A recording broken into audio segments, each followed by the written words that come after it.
When I came on board the film officially, just a few weeks before they started production, I suggested that we all go back and watch the original film. We all sit down and look at it together, and we talk through the movie and try to go back to what it was watching Top Gun when it first came out, before it became the mythic film that it is now. And we discovered a very different movie.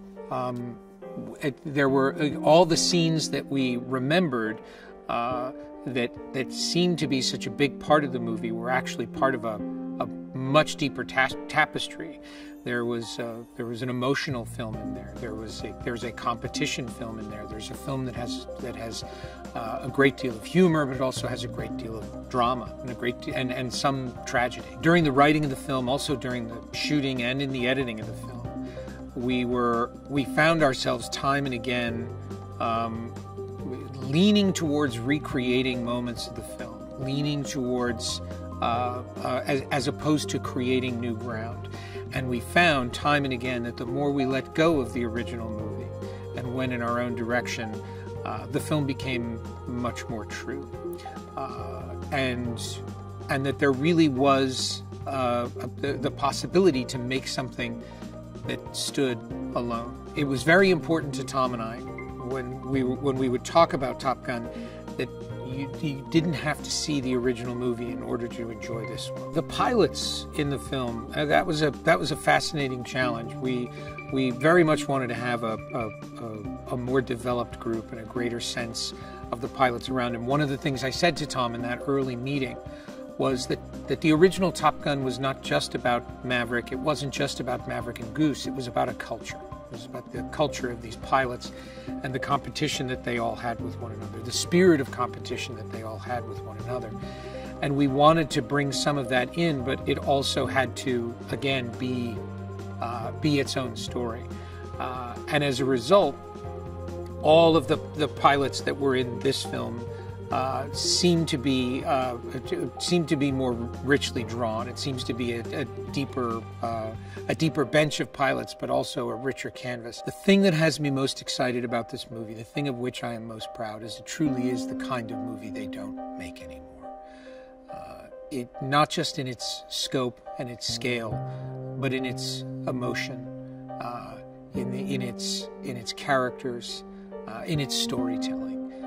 It's very much a modern film, but it's also very much steeped in classic storytelling that I just don't see anymore. It was very important to us that Maverick still be in the Navy, and that the Navy is really the only thing he's ever known. The Navy is his family.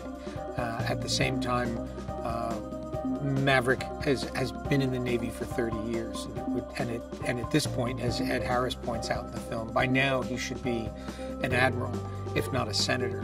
And that really formed the backbone of the story for us, not only in terms of who Maverick was as a character, but what his relationship with Iceman was.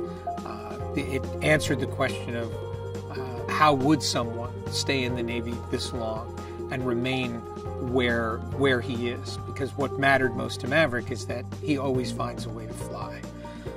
What that does at the beginning of our story is present someone who is not just there because he is a great pilot, but through a certain amount of guile and ingenuity, because the system is constantly looking for ways to push Maverick out to pasture, and Maverick constantly finds ways to avoid that.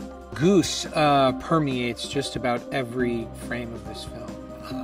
He's a character that everybody loved from the first movie, Maverick especially, and obviously his son Bradley, aka Rooster, is a very important character in the film.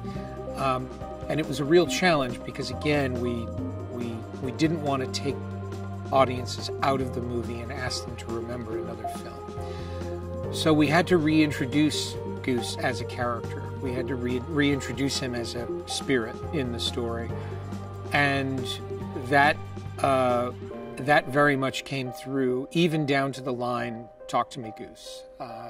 The decision of whether or not to use that line, and whether to play with that as the reference of the film. I wasn't interested in trying to recreate or recapture any of the magic of the original film, so much of which had to do with the time in which it was released, the music that was popular in the day, the technology that was there, and who Tom Cruise was as an actor and a star as compared to who he is now.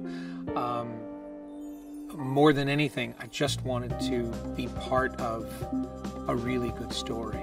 And that's all Tom and I focused on from the very moment that I came on board. What is the story and why do I care? And we were challenged every day to not focus on the original film, to not be daunted by it and overwhelmed by it. And much in the way that Goose is a spirit that looms over Maverick, the original Top Gun was a spirit looming over us. We knew that we owed fans of the film a film that was just as good, if not better. But we also knew that the film we were making had to stand alone. And I think what we ended up with was a film that both honors and complements and elevates the original film.